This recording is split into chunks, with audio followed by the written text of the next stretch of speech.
বাহিরে কি পরিমাণের গরম চিন্তা করে দেখেন। এই গরমে যদি একটু ঠান্ডা শরবত না খাওয়া যায় তাহলে তো সমস্যা।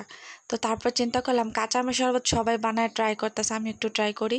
তো তারপর আমি 2টা কাঁচা আম নিয়ে নিলাম, আর আমগুলা সুন্দর করে কুচি কুচি করলাম। কুচি কুচি করার পরে এগুলা ব্লেন্ডারে দিয়ে দিব।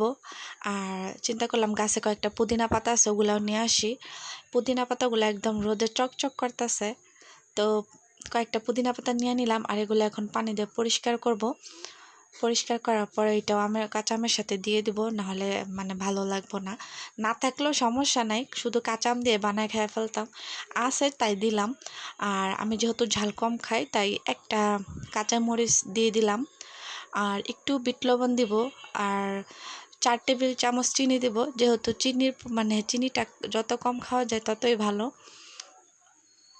তারপর আমি একটু ভাজার জিরার গুঁড়া দিয়ে দিলাম। আর এখন এই মিশ্রণটা সুন্দর করে ব্লেন্ড করে নিব।